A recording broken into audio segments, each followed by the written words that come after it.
In a sun-baked village tucked deep within the red earth of Kembola, there lived a man named Obade, known far and wide not just for his overflowing riches, but for his insatiable appetite for women. His compound stood grand like a chief's palace, and his gold-laced robes shone in the sunlight. But it was not his wealth that stirred whispers among the villagers. It was his wandering heart.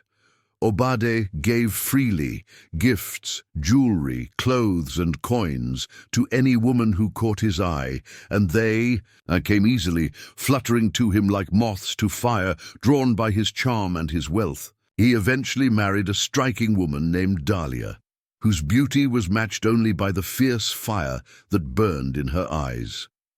Dahlia was no ordinary wife. She was sharp-tongued, proud, and feared across the village. No one dared cross her, for her fury was swift and her voice could slice like a machete. But Obade loved her still, enthralled by her strength, and together they had children.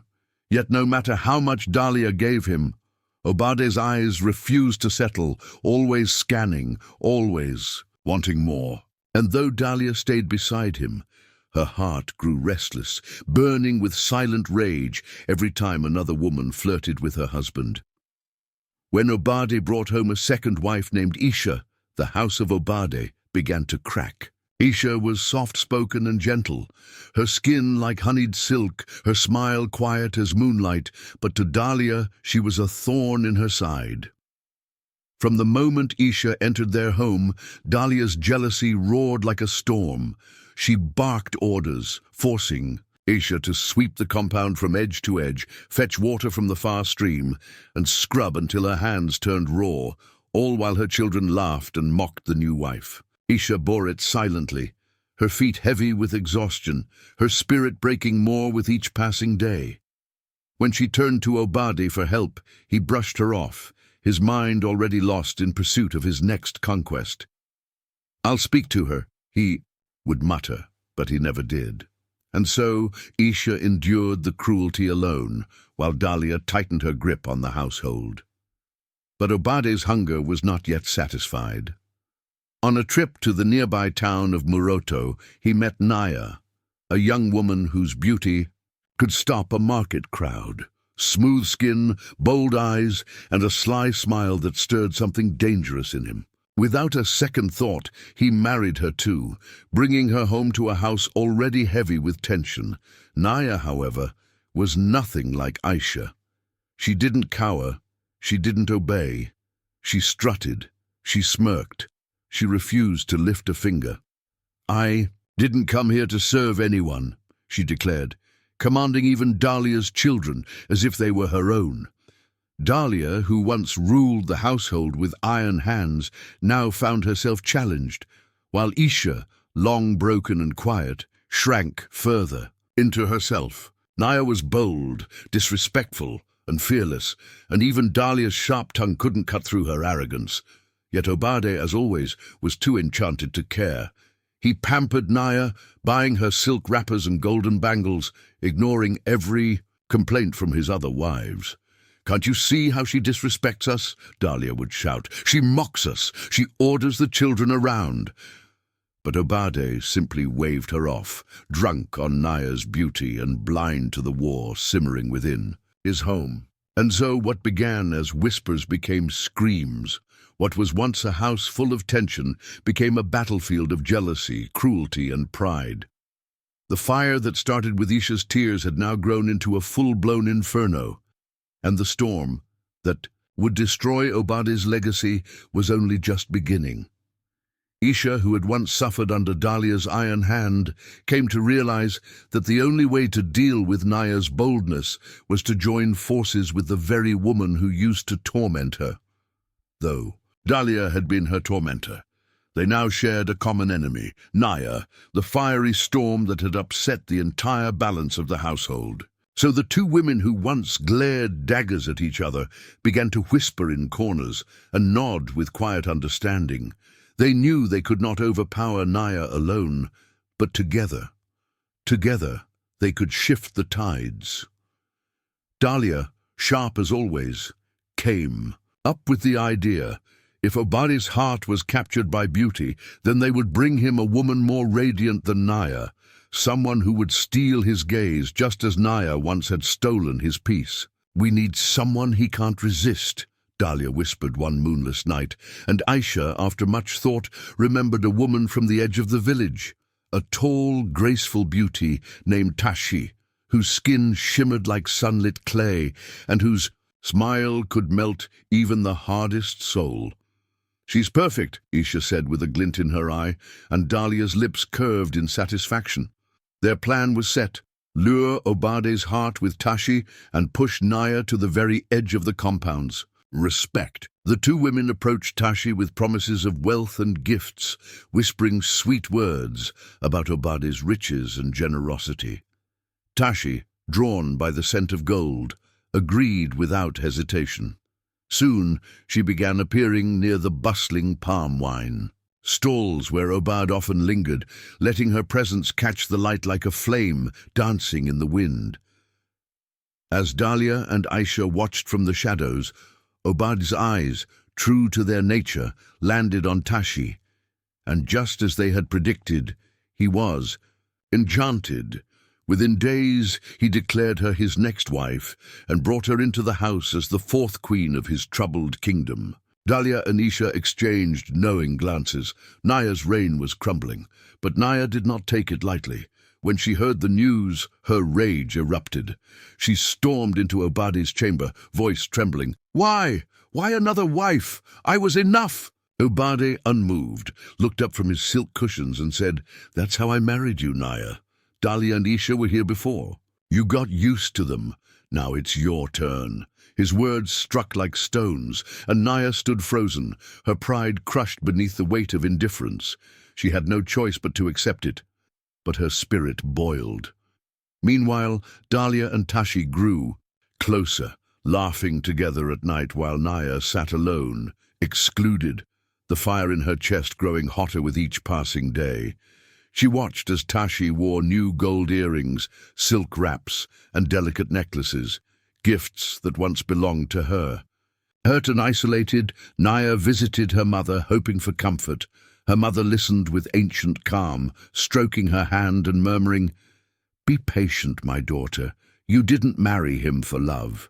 Remember what you came for. He is old. His wealth will one day be yours. Just wait." Naya nodded slowly, swallowing her anger like bitter cola, reminding herself that her time would come. But waiting became harder with each sunrise. Every morning, Tashi seemed to shine brighter, Obadi's affections blooming for her like flowers in rainy season, and Naya's fury grew like a shadow behind her smile. Then came the morning that would stir the pot even more. Tashi's turn to cook for the entire household. Long before the rooster crowed, she was at the fire grinding spices and stirring pots. The aroma of peppers, smoked meat and herbs floated from the compound and curled through the village air, drawing curious noses and whispered praise. From afar, people wondered if there was a celebration, but within those fragrant clouds, something else stirred too. Naya's burning jealousy, which had finally found a reason to rise. The scent of Tashi's cooking was so rich, so warm, that even the birds circling above the compound seemed to pause mid-flight, as if savoring the aroma. In the air, she had prepared a feast unlike anything the house had known, a soup so rich and deeply spiced that the walls themselves felt like they pulsed with hunger.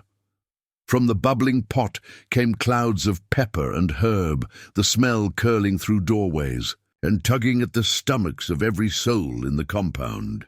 Children who usually turned their noses at bitter leaves begged for more, and even Dahlia, licking her fingers with delight, exclaimed, "Tashi, this is the best soup I've ever tasted." Isha laughed in surprise. "Truly? What's your secret?" The servants smiled, the wives chuckled, and for a brief moment the household felt like a festival. But as joy echoed through the courtyard, Naya sat frozen, her stomach turning not from the food, but from something she couldn't explain. Obade, who was never far when food or women were near, was nowhere to be seen. Normally he would have been the first to dig in, boasting, shouting orders, basking in the attention. Yet this morning there had been no sign of him.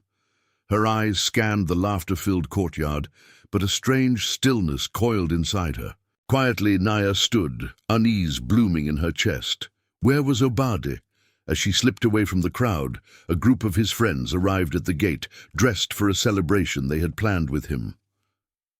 "Where is Obade?" one asked. "We were meant to meet him hours ago." Calm as a lake, Tashi stepped forward with a sweet smile. "He left early this morning," she said. "He'll be back later." The men frowned.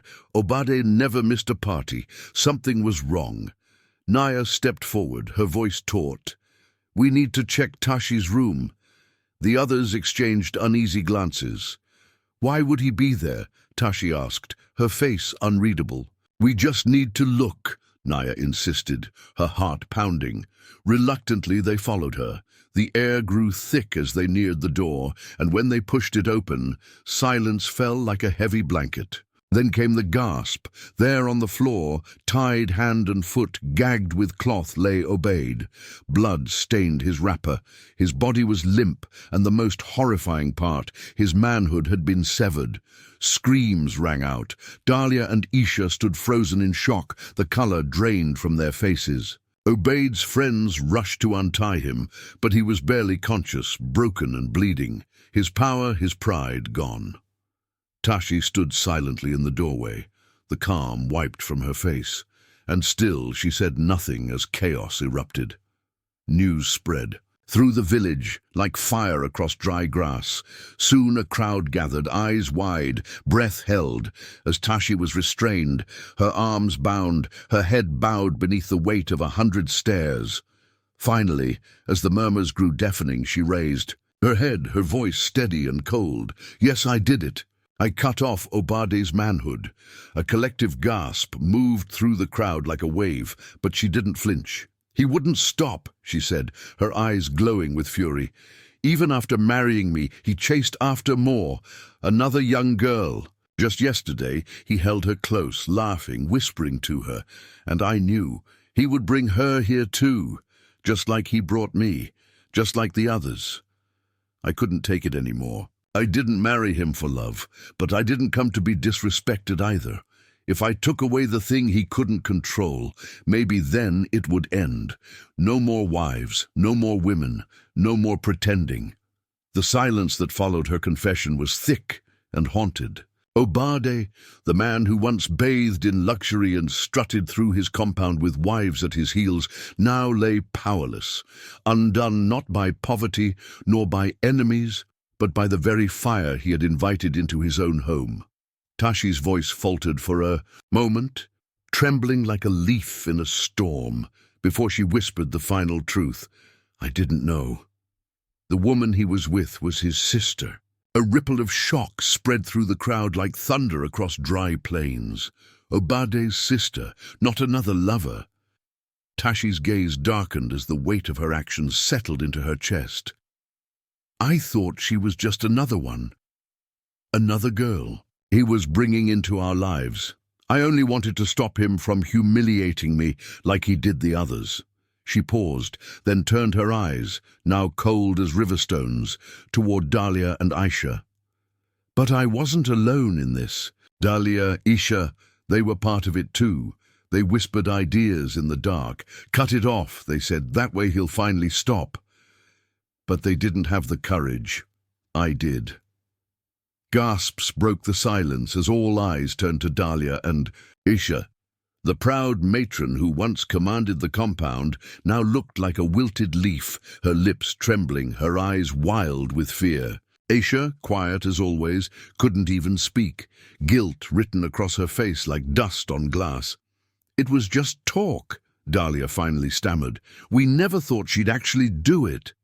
But the truth hung heavy in the air, undeniable and ugly. A storm of jealousy, mistrust, and blind rage had torn apart a home and a man's body. Yet just when the villagers thought the horror had peaked, Tashi's voice turned cold again. "And the soup you ate this morning," she said, her tone as flat as iron. "That meat was Obade's manhood." A wave of nausea surged through the crowd. Women clutched their stomachs. Men stumbled back in disgust. The feast that had filled the house with laughter now sat like poison in their bellies. It was beyond imagination. Dahlia tried to slip away in the chaos, hoping to disappear into the crowd, but a hand caught her wrist. "Where do you think you're going, Dahlia?" a villager barked. Surrounded by angry stares, Dahlia's mask crumbled. "It was just desperation," she cried. "He kept bringing more women. I never wanted this. Not like this." But her words couldn't unspill the blood. The villagers' murmurs turned to accusations, and even Isha's silence condemned her. The damage was done. Obade, once a powerful man with many wives and riches, now lay dead, mutilated and mourned by none. His downfall, born from pride and fueled by betrayal, had ended in agony. The village elders gathered beneath the old baobab tree to decide justice. After much deliberation, they declared that Tashi and Dahlia be banished for their roles in the crime, no longer fit to live among the people they had deceived. Isha, though not as deep in the plan, was also exiled for her silence and complicity. At dawn, the entire village gathered to witness the departure. The three women, once feared, once envied, now walked slowly through the village gates with heads bowed and backs heavy with shame. Dahlia, whose tongue once ruled the compound, said nothing. Tashi, who came seeking gold, left with nothing but whispers at her back. The house Obade built, once alive with noise and quarrels, now stood silent, its laughter gone, its history stained. The elders agreed that Obade's children would inherit what was left. Until they came of age, trusted relatives would care for them. Time passed, but the tale of Obade's fall spread beyond the hills of Kembola. In marketplaces and around fires, people spoke of it with hushed voices. It became a warning, a story told to sons and daughters about how pride, unchecked, desire and bitterness could burn even the richest house to ash. And so the name Obade lived on, not in legacy but in legend. A man brought low not by enemies from outside, but by the very women he had once drawn close. The village never forgot. And in the silence of the abandoned compound, only ghosts remained, whispers of love, betrayal, and a caution that would echo for generations.